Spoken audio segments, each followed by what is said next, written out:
Hey everyone, it's Beverly Hallberg. Welcome to a special pop-up episode of She Thinks, your favorite podcast from the Independent Women's Forum, where we talk with women and sometimes men about the policy issues that impact you and the people you care about most. Enjoy.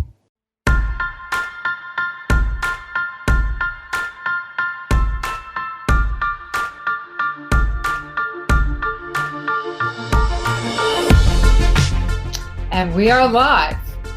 Hi, everyone. Thank you so much for joining us today on Facebook Live.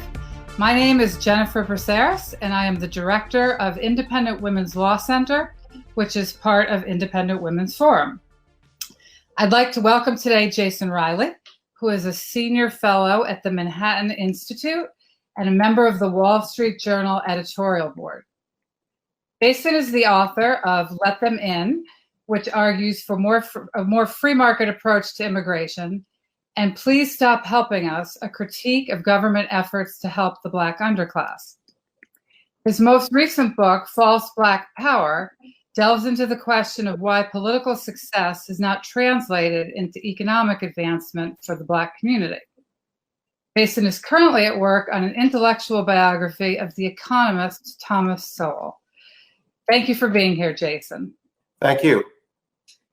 So one of the reasons that we are excited to talk with you today is because there's been, we're having this great national conversation on race, so to speak. And it seems that our country has sort of lost the ability to have really meaningful conversations about race and how to better the lives of Black Americans. People seem to go into their respective corners. On the one hand, we have people who say we've completely vanquished racism in America and we need to move on. And in the other corner, we have people who say everything is racist and anyone who thinks that racism is behind us is a white supremacist.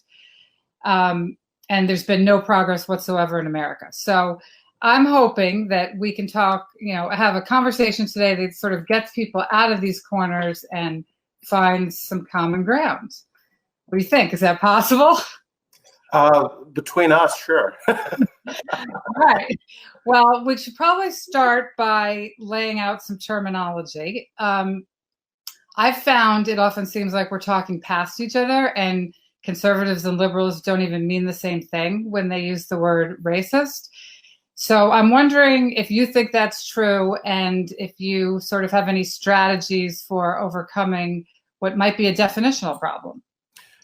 I do think it's true. The word means different things to different people. And I think it's the definition continues to expand. Racism is defined as everything from, opposing affirmative action to supporting voter ID laws. I try and personally avoid use of the term as much as I can, at least in my writing, because it has no set definition, and it if anything, it can serve to confuse people. So I try and tend to avoid it personally, and maybe more people should as well. But if you are going to use the term, I do think it needs to be better defined so that everyone is on the same page, semantically at least.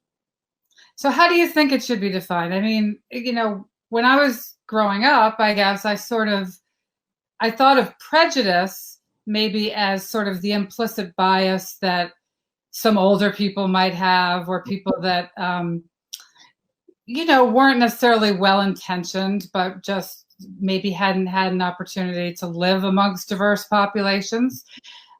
Whereas racism, to my mind, was sort of a deliberate negative feeling of ill will towards a group. And then, of course, discrimination was something I think that was sort of easier to define.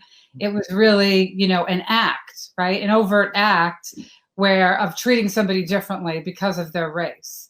But now we seem to have conflated all of those things. So somebody's 90-year-old granny who, might not be racially progressive is called a white supremacist or a racist, as opposed to just somebody who's maybe a little prejudiced. I don't know if those words have sort of different meanings. Yeah. Yeah, you're right. They have been conflated over the years. Biased, prejudiced, racist. Today, we hear a lot about white supremacy, and systemic racism, I think, is become a very vulgish term. What I think people are getting at, whether they're talking about someone defined as a racist, might be a little different from where they see racism in society. And I think I'd make a distinction between those two things. And defining someone as a racist can really boil down to whether you disagree with them on some racial issue. There doesn't seem a lot of room to be a lot of room there to simply agree to disagree on some issue on matters of race in society. One side wants to label the other side racist if they don't share a certain agenda. That I think about differently from when people say this institution is racist or this policy is racist. And what I think people are getting at there is they're looking at outcomes in society.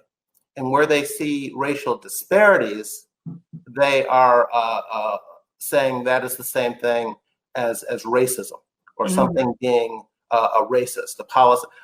The only reason we have racial disparities in society is due to racism. That is the argument they're making. And that's the main argument that I take issue with, frankly.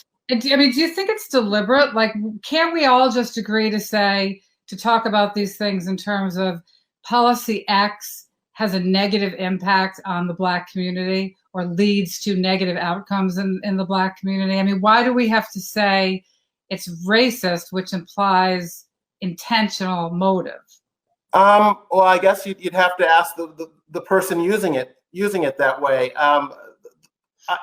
I think that there is an agenda behind identifying outcomes as racist or policies as racist that produce certain outcomes and not considering other factors that may lead to racially disparate outcomes. So that's why I think it's used so indiscriminately. Words like that are used so indiscriminately. I think there's an agenda behind it. But to my mind, I think racism still exists in society. I think that I won't live to see a day when it doesn't exist. I think sexism still exists and homophobia still exists and so forth. I think that's human nature. That's the tragedy of human nature there.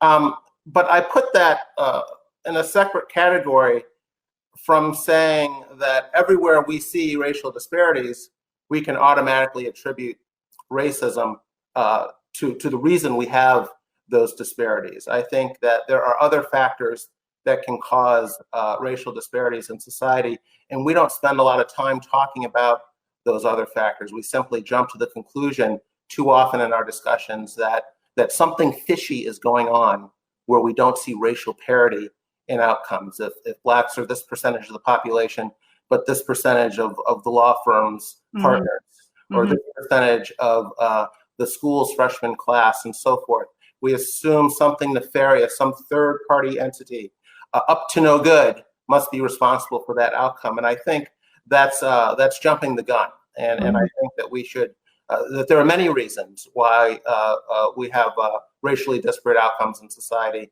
And I think in America, increasingly, racism is probably not driving these outcomes. I don't think racism is the barrier that it once was to Black advancement in society, and that there are entire industries out there, I think, focused on trying to prove that the opposite of that.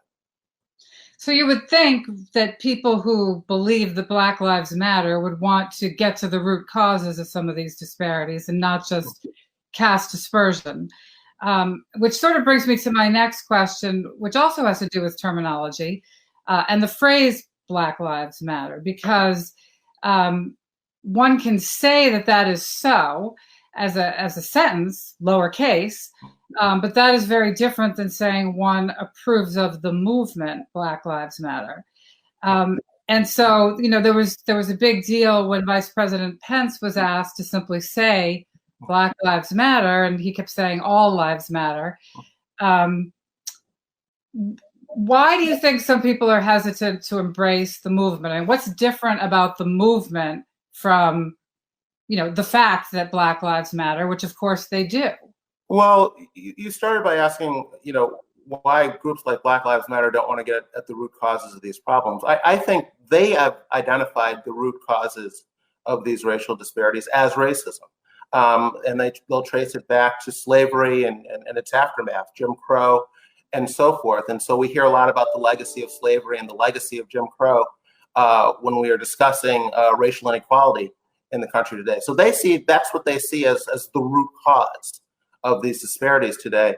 I reject that analysis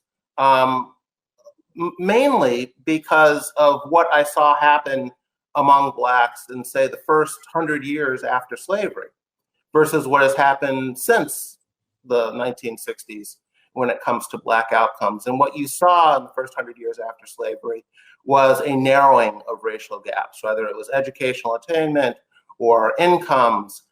You saw stronger Black families. You saw marriage rates among Blacks in the 1920s and 30s and 40s and 50s that were higher than marriage rates among whites.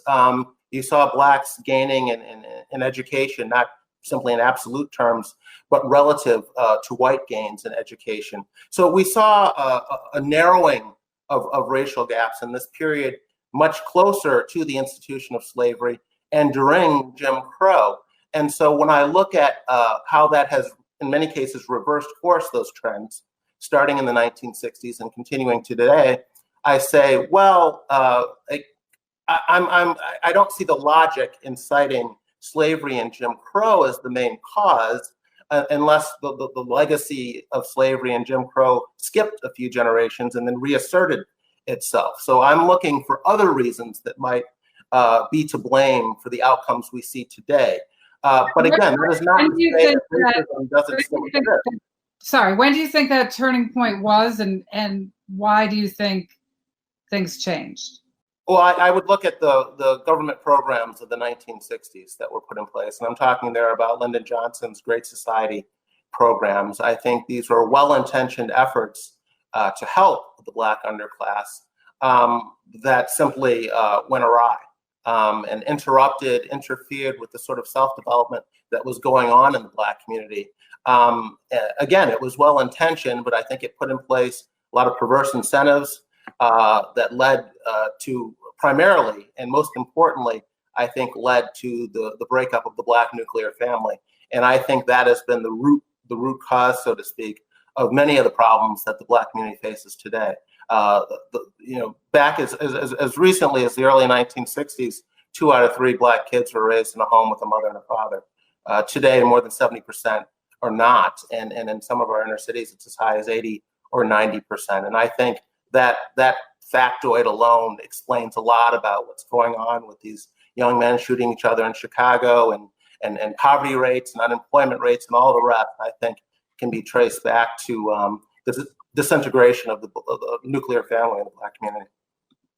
So you mentioned the shootings in Chicago, and I want to ask you about why that doesn't raise the same kind of outrage that the George Floyd death caused. Now, obviously, it was an outrageous thing that happened, and maybe it's more outrageous because it's government power as opposed to individuals. But why don't the huge number of killings of Black kids and adults in the inner city, why doesn't that register on the protest scale? Shouldn't it?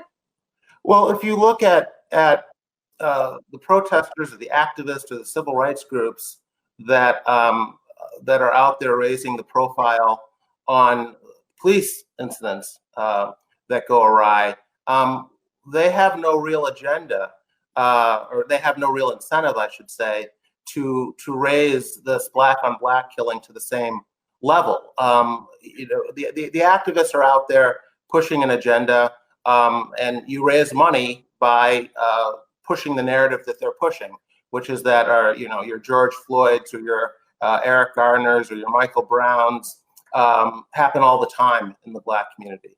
That's the narrative that they push, because I think that's a way for them to stay relevant and raise money. Pointing out Black on Black crime in Chicago week in and week out in the summertime is not going to have the same effect. So I don't think it's a matter of these activists not caring about what's going on in Chicago. It's a matter of emphasis. And you emphasize one thing instead of another because it helps you to push a certain agenda. Aren't there other leaders, though, that should be speaking out about this? I mean, the elected officials that represent these communities, where are they on this issue? Well, again, you have to look at what their agenda is. And if you're a politician, your agenda is to get reelected, which often involves telling people what they want to hear, and telling people that they are mostly responsible for the predicament they're in or the circumstances they face. The problems they have is not necessarily a big vote getter, versus telling someone that other people are responsible for your problems, and I have a government program or solution that will come to the rescue here. So vote for me. So let's talk a little bit more specifically about law enforcement and policing in the wake of the George Floyd killing. There seems to be, on the one hand, conservatives who say there's no racial bias in law enforcement, and others who say that racial bias explains everything bad that happens in law enforcement. And that just doesn't seem to be true.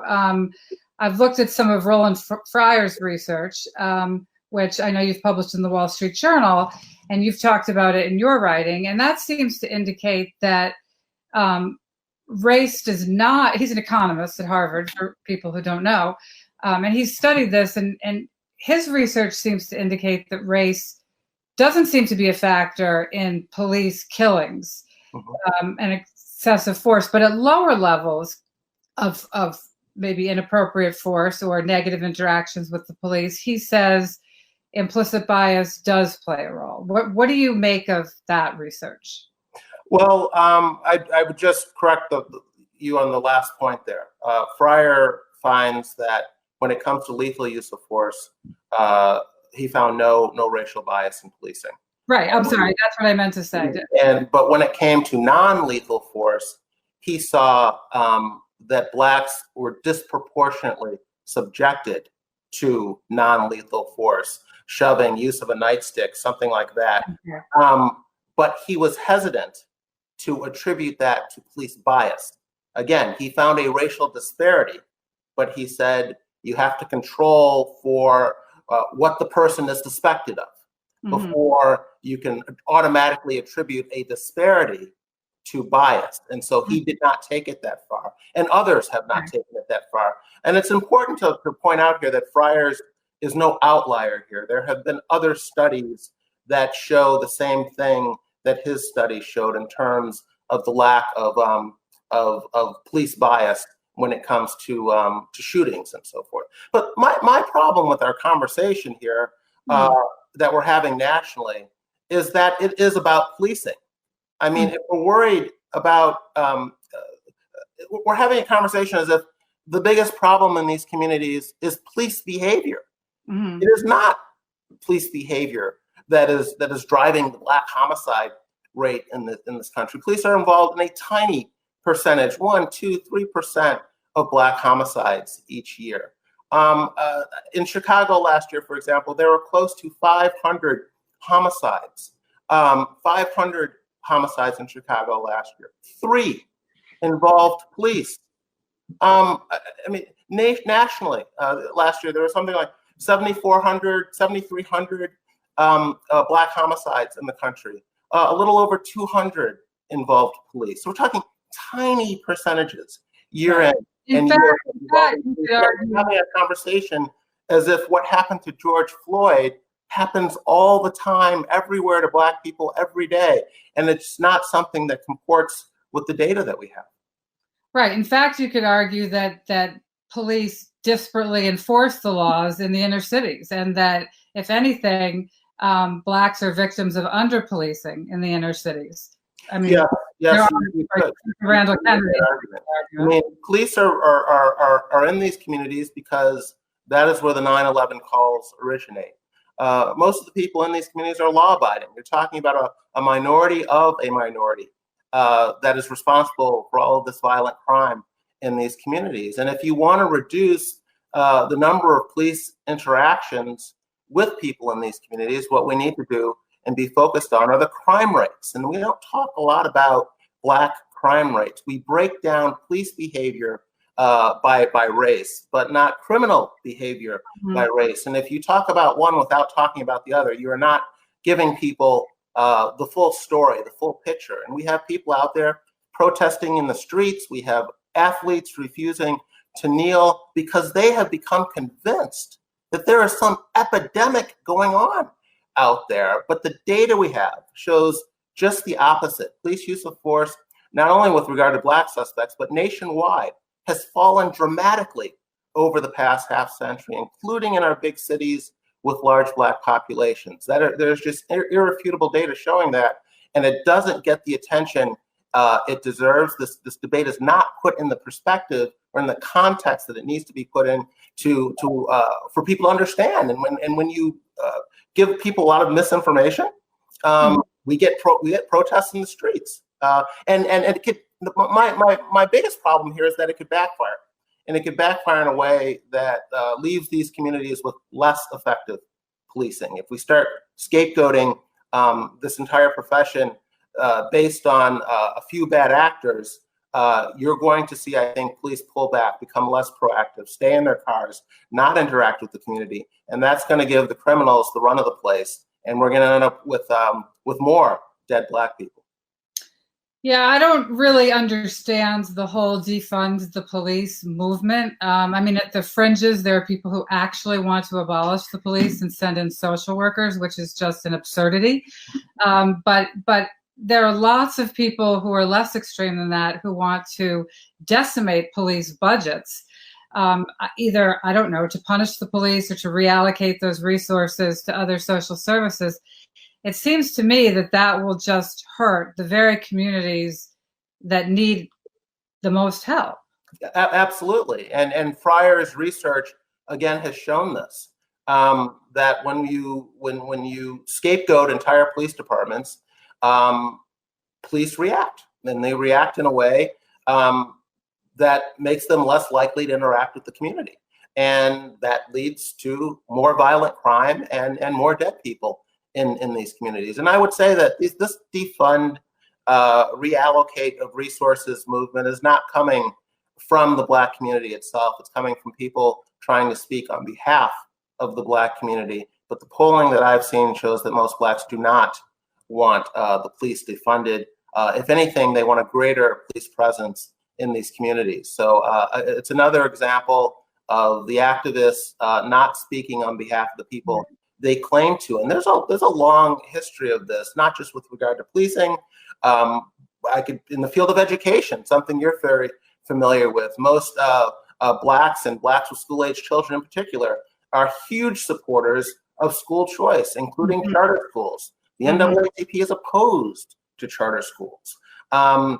Blacks were not in favor of busing back in the 70s, but the NAACP was. Of course, their kids were not on those buses. So there's a long history here of the media turning to activists to speak on behalf of the Black community, and those activists having their own agenda, which does not comport with the agenda of the Black community. We actually posted a meme at IWF that made me laugh, but it was so true. It said, "Privilege is tweeting to defund the police from your summer home in a town where you've never had to call them." You know, that's an excellent point. And again, when the media wants to put something into context, it has no problem doing so. And if I could just use an example of, let's say an illegal immigrant commits a violent act, shoots someone, or is driving drunk and kills someone. The media will report this. They will tell you that shootings are down dramatically since the early 1990s. Violent crime is down. They will tell you that immigrants, on balance, do not drive crime rates, that these are exceptions, not the rules. We shouldn't jump the gun here. They will go out of their way to put what just happened in context, and rightly so, in my opinion. But we get no context when it comes to a police shooting, even though it is extremely rare. It is not commonplace. In fact, there's data in New York City, where I'm based, going back to the early 1970s of police use of force. And back in 1971, police shot more than 300 people a year. Wow. 20 years later, in the early 1990s, that was down to around 100. Last year, it was down to about 30. I believe the exact number was 34 in the latest year we have on record. So you're talking about an 85, 90% reduction in police use of force in the nation's largest city with the nation's largest police force since the early 1970s. And you have a Black Lives movement predicated on exactly the reverse narrative. Right, the things are better. It's as if the facts don't matter at all. We have viral videos on social media, and so when these things happen, they get more attention than they used to, but that doesn't mean they're happening more often. And the media coverage has led us to believe that there is an epidemic going on out there. So we have a question here that I'd like to pose to you from one of our viewers. She says, how does the frequency of police interactions with Black men compared to other racial groups reinforce the belief that Black men are targeted more often, even if it doesn't lead to a fatal outcome? Perhaps what drives the acceptance of misinformation about fatal shootings by police is the plausibility based on personal experience. So, and she mentions at the end of her comment, Senator Tim Scott, who's talked about, who's senator from South Carolina, as you know, who's talked about being pulled over, I think, 7 times in 1 year. Perhaps that's sort of fueling the misinformation. Not that it's misinformation that happens, but those personal experiences lead people to believe the worst.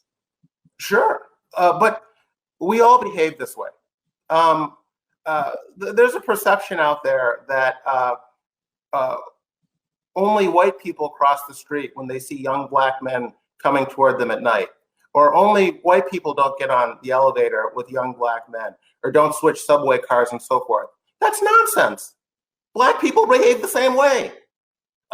This is Jesse Jackson famously said many years ago, when I look over my shoulder, walking down the street late at night and I see white people instead of young Black people follow me, I have a sense of relief. This is a very old story, but the point is that we can't discuss this without discussing Black crime rates, and particularly Black violent crime rates in America. Black violent crime rates are 7 to 10 times higher than white violent crime rates in this country. Blacks are about 12% of the population in America, 12 or 13%, yet commit more than half of all murders in the US. So long as those statistics are what they are, poor Black communities are going to draw police attention. If we want to do something about that, we need to talk about the crime rates, and it is the crime rates that are driving those perceptions. It's why Tim Scott gets questioned. It's why when I was a young Black man, many years ago, I also got pulled over, and any Black person of a certain age will tell you the same story. It is based on those crime rates, and we need to talk and do something about those crime rates if we want to change these stereotypes. They're based on reality. So I know you're a father of 3. What do you tell your children about police and racism and police brutality? I tell them the same thing. I tell them the same thing my father told me: stay out of trouble. Okay, but isn't causing trouble, right? He's just driving to work. I'm sorry? I mean, Senator Tim Scott isn't causing any trouble. He's just driving to work. So I was just driving to work too, or driving to school when I was in college and got pulled over for no reason. Hey, it's annoying. Life isn't fair. What do you think? I'm sure young Arab men hate getting profiled too, but they know why they're getting profiled. Again, these stereotypes are based on patterns of behavior among certain groups, and we can't ignore that or pretend that it doesn't matter. If I'm in a subway car and a bunch of young Black men looking a certain way get in, I don't have time to get to know them personally to make sure they're okay. I play the odds. I go with probability. I switch cars and I make sure I get home at night to my 3 kids. And that's what everyone does. And it's commonsensical. Black people do it. White people do it. We can't pretend that violent crime is evenly distributed in society among all groups or among all genders. It just isn't. And that's the reality out there. And that's the reality that the police need to respond to. But so you would tell your kids, just if you get pulled over, that's just a burden you have to bear because of the data. It's not their fault, but what is the alternative? I mean, here in New York, when we had stop and frisk policies, we had a judge that looked at the percentages of certain groups that were getting stopped and not others. And based on that said, we can't have this because all groups are not getting stopped at the same rate. So something fishy is going on. But how ridiculous would it be for police to go around stopping elderly Asian women in Chinatown at the same rate that they're stopping young Black men in the South Bronx? Is that a smart use of police resources? Is that going to make the city safer? You have to have the police policing neighborhoods where crime is most likely to happen and where it does in fact happen. Again, the police are responding to where the 9/11 calls come from. Right. And they come from these communities. That's why the police are in these communities as much as they are. But then you have Mayor Bloomberg apologizing for this policy. I mean, obviously because he was running for president, but how much do politicians sort of have to prostrate themselves on the altar of this narrative if they know what you're saying is true? Well, I'm not a politician. I don't know, but the Black Lives Matter movement does seem to be ascendant, along with progressives in general in the Democratic Party, and we're watching them pull people we used to think of as moderates further and further to the left. So, this is a conversation I think that the Democratic Party is going to have, and with its leadership, and decide, how long they're going to let this go on. Equating Jefferson Davis with Thomas Jefferson, promoting this sort of 1619 project mentality. Now reparations again is all the rage. I don't know how far, how long people on the left are going to let this go on. My fear is that there's going to be a backlash among whites, and that it could be quite ugly. Again, we've seen a lot of this before. Militant Black movements followed by an uptick in militant white movements. We saw it after the Black Power movement in the 1960s and early 70s with the White Power movement that came along in the 80s. So the country has seen all this before, and that's what I fear, that we're headed in the direction of something we've seen in the past. It doesn't end well. Well, I certainly hope that doesn't happen. I certainly hope we can all just take a deep breath and try to have some civilized conversations about this. And there's so much to unpack in what you said. I could probably have you back for another 2 hours, but we are out of time. And okay. On that note, I do want to thank you for talking with us today. And I want to wish you and your family a very happy Independence Day. Thank you. You too. Thanks so much. Thanks for joining us, everybody. Until next time.